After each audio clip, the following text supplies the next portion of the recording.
राष्ट्रीय वन नीति 1988 भारत में वनों के प्रबंधन को क्रियान्वित करने वाला एक नीतिगत दस्तावेज है।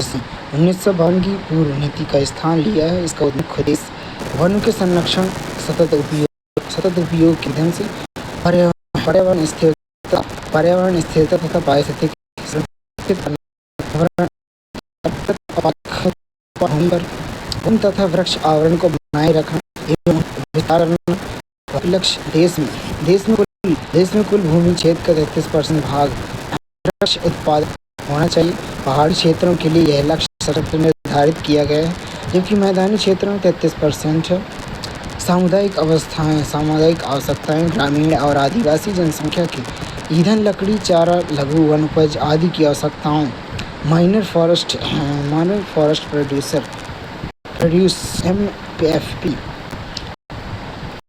पर्यावरण सुरक्षा वनस्पतियों और जीवों सहित देश की प्राकृतिक विरासत तथा वन जैव विविधता का संरक्षण में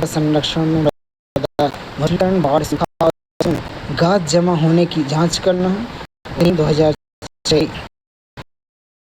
अधिसूचित अन्य वन निवासी अधिकारों की मान्यता अधिनियम 2006 एक ऐतिहासिक कानून है जो वन में रहने वाली अनुसूचित जनजातियों FDG तथा FDST तथा अन्य पारंपरिक वन निवासियों OTFT के अधिकारों को वन भूमि एवं संसाधनों के लिए मान्यता प्रदान करना है। तथा यह अधिनियम 13 दिसंबर 2005 से पूर्व वनों में रहने वाले वनवासी समुदायों पर लागू होता है। नोडल मंत्रालय जनजाति कार्य मंत्रालय द्वारा कार्यान्वित अधिनियम में मुख्य विशेषताएं में स्वामित्व अधिकार, वनवासियों को उनके द्वारा कृषि कार्य के लिए उपयोग किए जाने वाले भूमि का स्वामित्व अधिकार प्रदान किया जाता है, जिसकी अधिकतम सीमा 4 हेक्टेयर है। स्वामित्व केवल उस भूमि के लिए जिस पर संबंधित परिवार की खेती कर रहा है। उपयोग और रियायत या अधिकार वन उपज, लघु वन उपज MFP प्राप्त करने, चारागाह क्षेत्र, पशुपालन मार्गों आदि तक पहुंचने के अधिकार, राहत और विकास अधिकार, अवैध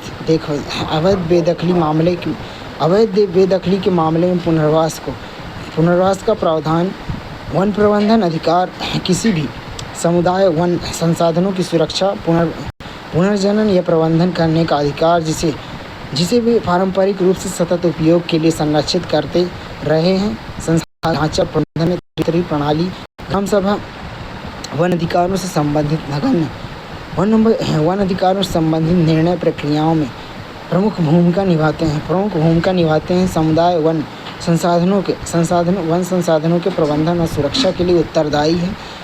उप विभागीय स्तरीय समिति SDLC, जिला स्तरीय समिति DLC, महत्वपूर्ण वन्यजीव पर्यावास CWH, संरक्षित क्षेत्र भीतर वे क्षेत्र जहाँ वन संरक्षण के लिए वनवासियों के अधिकारों को वैज्ञानिक तथा वस्तुनिष्ठ मानदंडों के आधार पर विशेषज्ञ समिति के परामर्श से राज्य सरकारों द्वारा संशोधित या पुनर्स्थापित किया जा सकता है। लघु वन उपज MFP और जनजाति अधिकार लघु वन उपज जैसे बांस, पत्ते, फल, शहद, गोंद आदि जनजाति अर्थव्यवस्था की रीढ़ हैं, जो आजीविका, खाद्य सुरक्षा, पारंपरिक चिकित्सा तथा सांस्कृतिक महत्व का स्रोत प्रदान करते हैं। और FRA इन संसाधनों पर समुदायों के अधिकारों को मान्यता प्रदान करता है। प्रमुख श्रेणियों में व्यक्तिगत अधिकारों पर बल देना और सामुदायिक वन अधिकारों की उपेक्षा, वन नौकरशाही का विरोध कर निषेध, प्रक्रियाओं के डिजिटीकरण के कारण निम्न कनेक्टिविटी वाले क्षेत्रों में पहुंच का अभाव, जैव विविधता अधिनियम 2002 का उद्देश्य जैव विविधता संरक्षण, इसके घटकों का सतत उपयोग, साथ ही जैविक संसाधनों